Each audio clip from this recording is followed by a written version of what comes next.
Welcome back to our community. Susie Thomas visiting with Lois Farrell and celebrating National Mentors Month.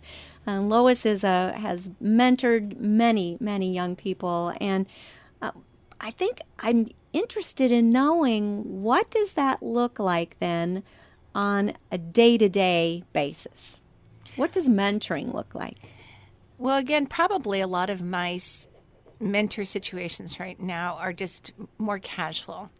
But one young woman that I meet with in particular, because of social media now, one of the advantages of that is I can shoot her a text message and let her know that I'm thinking of her or that I'm praying for her.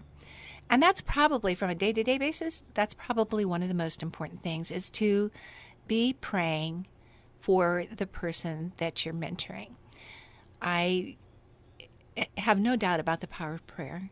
And so I also rely on the Holy Spirit to bring to my mind how I'm supposed to pray for this individual and trust that he's doing that. And so a lot of times with just shooting off a text message, that will result in her texting back and sharing with me something that's happening in her life. We try to get together probably every other week or so, but even there, it could be more frequent, it can be less frequent. But one of the advantages of our iPhones now is that we can keep in contact pretty easily. Communication is like we've never had it before. There are so many ways to communicate now. If we use them correctly and use them right, it really can be a great thing. You've also, now when we talk about mentoring, and we spoke before we went on the air about the different organizations that give you these opportunities, like Big Brothers, Big Sisters. Many churches give you an opportunity to work with the youth and so forth. You've had the occasion where you've also fostered many children, and mentoring certainly is involved with that as well. Talk about that a little bit. Well, early on, even prior to having children, my husband and I knew that we were interested in working with youth, and besides that, we'd also talked about the idea of possibly adopting someday. Early in our marriage, we went through training, and we went through the foster parenting training and started off with teenage boys. That'll prepare you for parenting. But actually, I do mean that in all seriousness. We had a phenomenal young guy. I mean, he was barely out of college, and he was with the Pathway organization.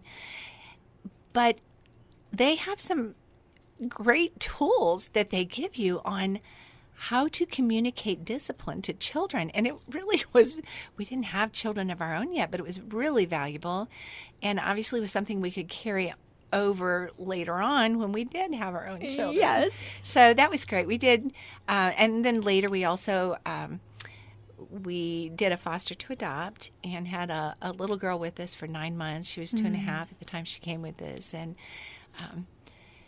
we'd been told that, she would most likely become adoptable. So. And how old was she? She was 2.5 when she came with us. We had her for 9 months. And, her mom was kind of, had made some unfortunate choices. But eventually the birth father did show up in the picture, and she went back to live with him. So obviously we have no contact. But that was over 20 years ago. And I must ask you, because when you are willing to open yourself up and your home up in this way, you are also willing to open yourself up to heartbreak. And that had to be heartbreaking.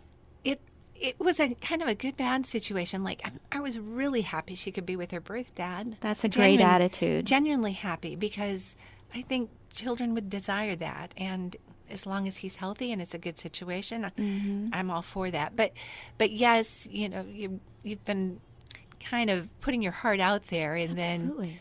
then it is sad. And it was probably most confusing for my children.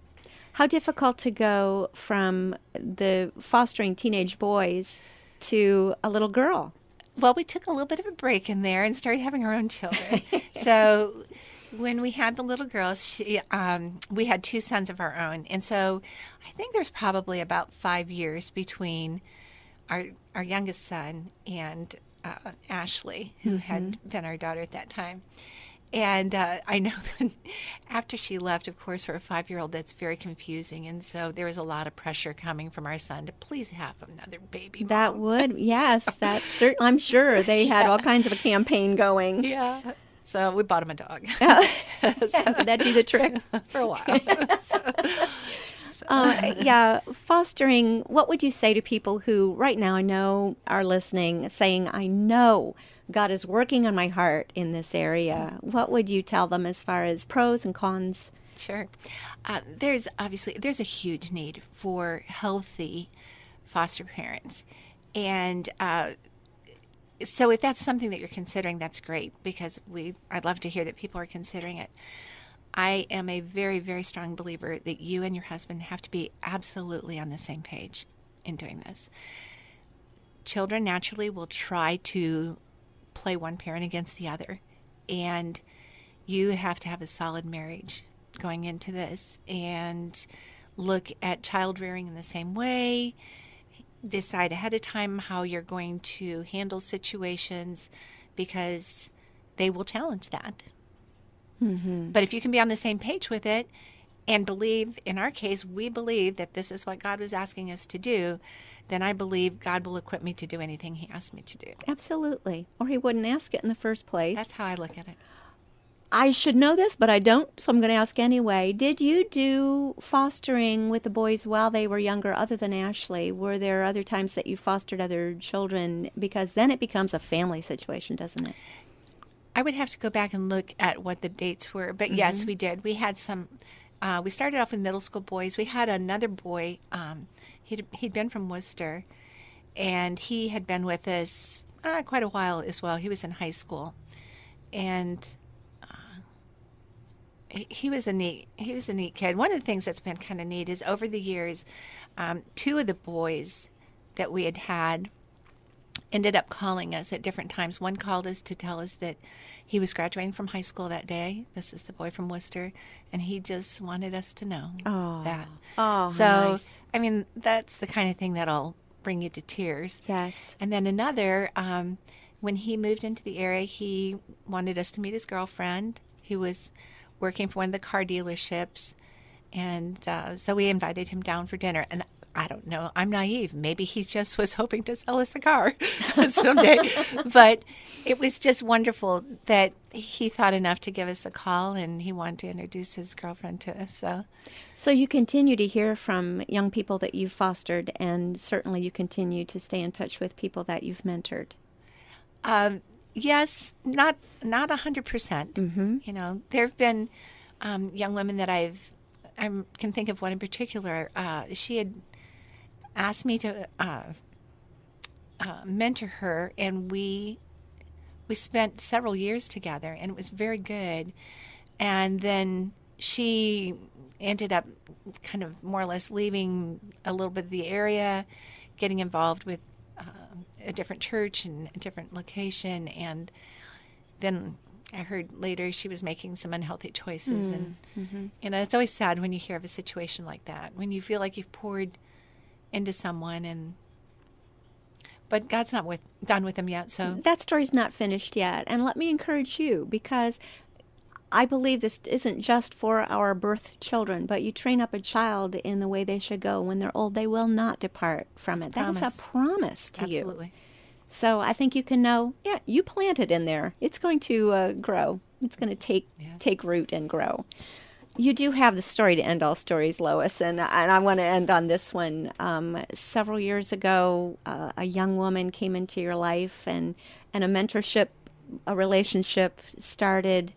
Tell me what happened next. Well, I have to tell you the background on it, which a lot of people don't know. I had a good friend that was meeting regularly with some college-age women, and we had been discussing whether or not she should do a devotional as part of this time together. I think it was a craft time they were doing.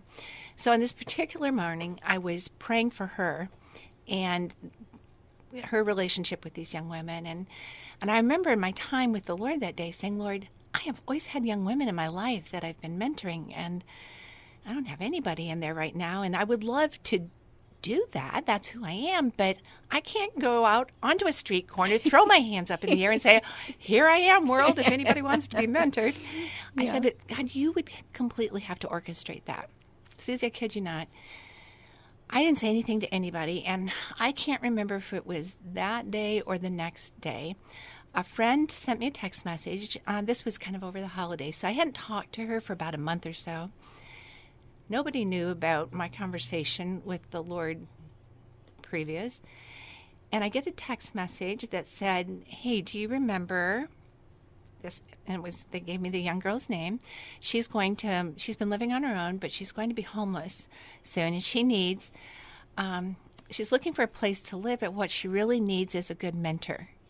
Oh, do you love the way God works? I'm not kidding. I felt like goosebumps were going all over my body. And I'm like, am I reading into this? Or God, is this so obvious that it's like writing on a wall? It just happens to be writing on a phone. And so I remember sending it to my husband and said, could we talk about this? So it was actually several days before we had the opportunity. Long story short, he was completely on the same page. We were empty nest at that point, and we have a home where we had 3 empty bedrooms. And I'm thinking, how could we say no to this young woman when we've always worked with young adults, when we're sitting here with 3 empty rooms in our home? Yeah. And so I'd met this girl probably about 3 years prior to this, but hadn't had any contact with her since then. I knew her indirectly through someone. So we met, and long story short, she decided that she would move into our home. And we'd explained that we weren't looking for a short-term relationship, we're not just a boarding house, but that we had some foundational principles in our own life that we'd love to share with her. And I went through what those were. Mm-hmm. We could help her, spiritually and academically and relationally and, financially give her guidance. Yes. As well as some other things. And if she was interested in that, then this would be a good fit. So she moved in with us. We never expected it to be anything more really than having her live with us for an extended period of time. But this beautiful young woman, her birth mom had died when she was 8, and she'd been bounced around through the foster care system, and it had been pretty rough, and had been adopted in an unhealthy situation. And she had excommunicated herself from these parents that she'd had. And over time, we saw it was so clear she just wanted a forever family, and God started changing our hearts. We had never gone into this thinking we would ever adopt her. But, she came and asked if she could change her last name to our last name, and eventually asked us if we would give her a new name completely, as if she had been born in my belly. And we involved the boys in this decision, and so we welcomed Juliana into the family along with Jason and Justin. Absolutely a beautiful story. Yeah, well, thank you. We've been speaking with Lois Farrell just about, National Mentors Month. And I'm sure there's somebody who has meant something to you. Maybe hit them up for National Mentors Month and say, thank you for the influence that you were in my life. But Lois, we just say to you, thank you for the influence you've been in so many lives. Oh, it's blessed me.